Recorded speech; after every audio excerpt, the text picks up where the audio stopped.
Okay, so, you sent in this really interesting stuff about business and management, right? Yep. Like we've got the PDF, the overview, and then the breakdown of all the core concepts, and then even some review questions. Nice. So we're going to try to synthesize that all for you. Right. And, pull out the essential knowledge so you can get a real handle on, all these fundamentals without, feeling overwhelmed. Yeah, totally. I think of it like we're trying to extract the DNA of C. Okay. You know what I mean? Like build a clear mental model so you can have all those key definitions. Yeah. And then how they actually interact, right? Yeah. So once you've got that framework, Yeah.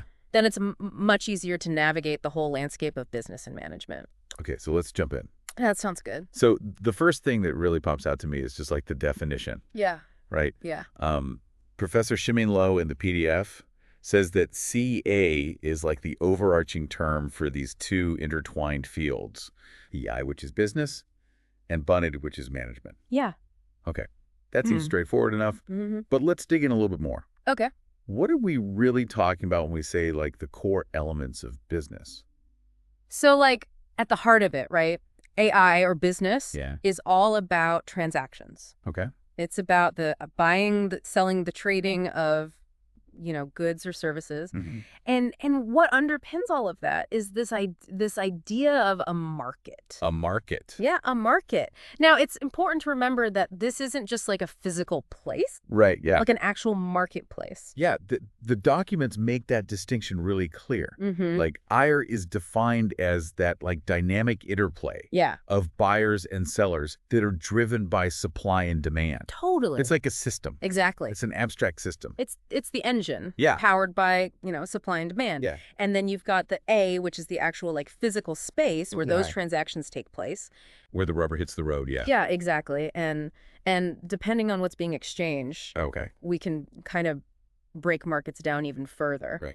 The sources you sent highlight two main types, right? Mhm. So you've got the Luce Bros, which is the product and service market, Right. where basically tangible goods or intangible services are traded. Mm. So think about buying software Yeah. or hiring a consultant. Right. And then you've got the factor market. Yeah, the factor market. Yeah. So what's being exchanged there? Well, those are the essential ingredients for production. Exactly. Right. The building blocks. Yeah. The documents list labor, land, capital, and technology. Right. And it's interesting. They specifically include Sunji Yeah. intellectual capital. Yeah, that's a huge one, especially in today's, knowledge economy. Totally. Shunju represents all those intangible assets. Yeah. And it's broken down further into three components. Yeah. So first you have Usho, which is human capital. That's all the individual knowledge and skills and expertise within an organization. Mm-hmm. Then there's Sori, which is structural capital. Yeah. And this is more about the processes, the systems, the intellectual property, even the culture of the company. Okay. And then finally, you have relational capital. Right. This is all about the external networks and relationships a company has Yeah. with its customers, its suppliers, its partners, all those stakeholders. Okay, so that gives us a really good understanding of that business side, Mm-hmm. the markets, Yeah. the transactions, Right. those essential factors, and even that, increasingly vital intellectual capital. Totally. So now let's shift gears a little bit to Okay. management. Mm-hmm. The documents mentioned that literal translation, Right. managing people and Yeah. handling affairs. Yeah. So what's a more formal way Okay. to define management in this context? So at its core, management is this series of activities and processes, Mm-hmm. and they're all designed to achieve specific goal Wait. for the organization. Okay. And these activities are often summarized by that acronym POLC. POLC. Yeah, POLC. Okay. So planning, Uh-huh. which is setting the objectives and the strategies. Yeah. Then you have organizing, Right. which is about structuring the resources and assigning responsibilities. Mm. Then leading, Okay. motivating, and directing the individuals and teams. Uh-huh. And then finally, controlling, which is Yeah. monitoring the performance Right. and taking any corrective actions. So it's like the operational framework for an organization to function effectively. Exactly. And then when we apply these management principles within the business context, Mm-hmm.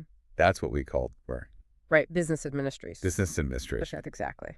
Okay, so the term Rudy comes up all the time in these documents. And the materials actually provide a range of related terms, right? Corporation, company, firm house, venture chain store. Yeah. So what's like the fundamental concept behind? No.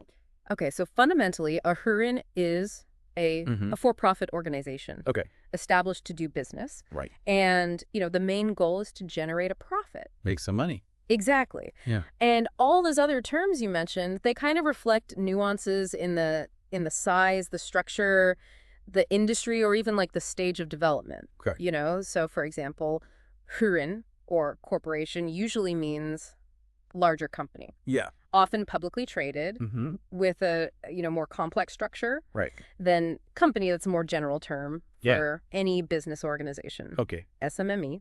That's specifically referring to small, medium, micro, or new enterprises. Right. So highlighting like the scale or their startup status. Okay. On-chain or a firm that's often used for manufacturing businesses or like professional service providers, like lawyers or accountants. Yeah.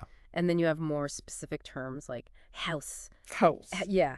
House, often associated with like design or creative agencies. Yeah. Venture. Right. Which is linked to like startup investments. Okay. And then chain store. Yeah. For businesses with multiple locations. Right.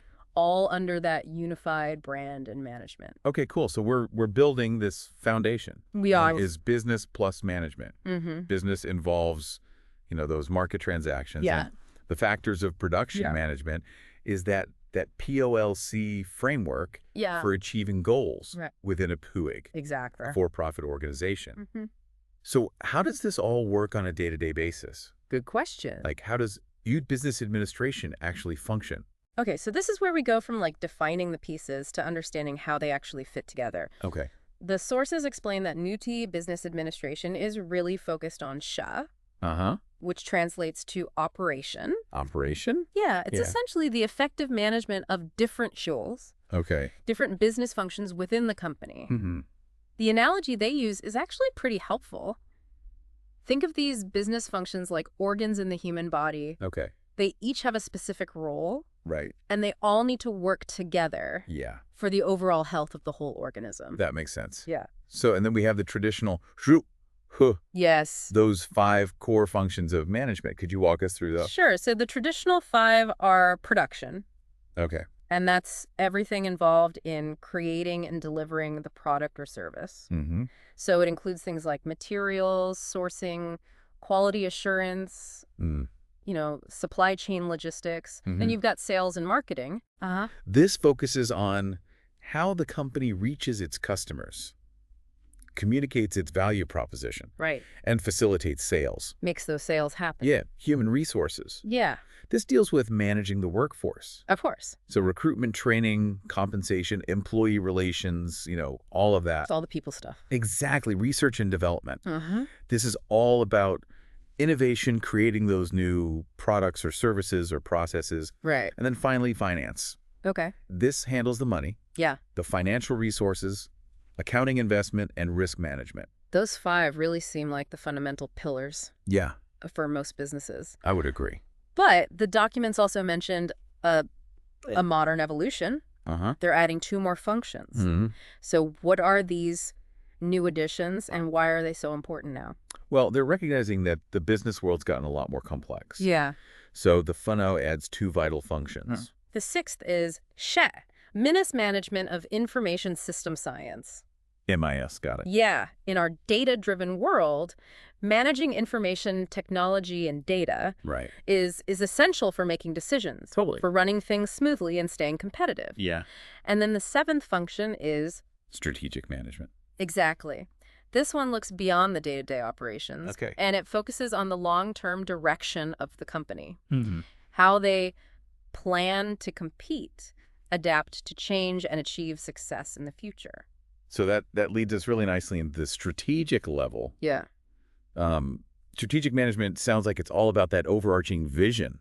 It is. And direction. It is. And the materials even state that stretta, right, strategy is not tactics. Yeah. Could you elaborate a little bit on the scope and importance of strategic management? Sure. So TA is the highest level of decision-making in the organization. Right. It's about defining the company's mission. Yeah. Setting those long-term goals and figuring out how to achieve them. Right. You know, those broad courses of action. Yeah. And you're right, strategy is definitely different from tactics. Uh-huh. Tactics are like the specific actions and methods you use to implement that strategy. So strategy is the game plan. Exactly. Tactics are the plays. I like that. Yeah. That's a good way to put it. The sources highlight two main levels of business strategy. Okay. So what are those two levels and what makes them different? So the first one is WIOYA, business or competitive strategy. Okay. This is all about how a specific business unit or product line within a company can compete effectively and do really well in their particular market. Okay. It's about understanding the competition, identifying the company's strengths, and developing that sustainable competitive advantage. Like a unique edge. Yeah, exactly. For example, a discount airline's competitive strategy might be all about keeping costs super low. Right. Cost leadership. Yeah, exactly. The second level is HERING. Okay. Corporate group or growth strategy. This one takes a much broader view. Yeah. It's about the overall scope and direction of the entire organization. Oh, bigger picture. Much bigger picture. It involves decisions about what industries to be in, how to allocate resources across the different business units, and how the company should grow long term. Okay. So through mergers, acquisitions, or branching out into new markets. Wow, we've covered a lot of ground. We have. We started with a definition of KIA. Yeah. We broke down business and management. Right. We talked about all those operational functions within a company, and then we zoomed out to that strategic level. We did. So what are the key insights that we should take away from all this? Okay, so I think the central takeaway is that the FIA gives us this comprehensive framework for understanding how to run an organization.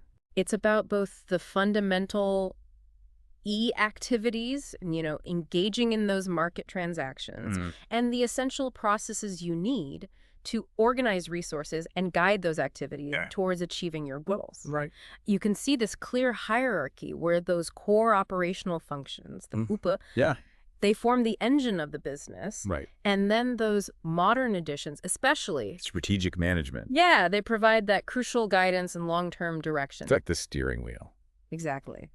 And like we talked about, UXA is becoming so vital for a company to innovate, to compete, and to grow in both its interactions with the market and its internal management. Yeah. And then finally, understanding that difference between the abstract driven by supply and demand, and the physical, where those transactions happen, along with understanding the different types of markets. That's fundamental knowledge. Yeah, it's really interesting how interconnected all these pieces are. Totally. You can't have a successful business without effective management. Nope. And you need a sound strategy to guide both. Absolutely. So to wrap up this deep dive, we've explored how TEMI provides this language and this framework for understanding not just doing business, but managing an organization effectively. Right. All the way up to those big strategic decisions that shape its future. Yeah. And you, our listener, now have a much clearer understanding of all these foundational concepts. Thanks to the overview, the explanations, and even those review questions in your materials, which sound like a great way to reinforce what we talked about. Absolutely. And figure out what areas you might want to explore further. Yeah, for sure. And, one thing I was thinking about is how the field has evolved, especially from the to the explicitly, including, information and strategy. Yeah. It makes you wonder, like, what new how might we see in the future? That's a good question. Like, as business keeps changing so fast. Yeah. With AI, globalization, and like all these evolving priorities. Totally. What new management functions are going to be crucial for organizations to navigate all this and be successful? Yeah, that's a really thought-provoking question. It is. I mean, the world of business never stops changing. It really doesn't. So who knows what the future holds? Who knows? Yeah. Thanks so much for listening. It was fun. Yeah, it was great talking about this.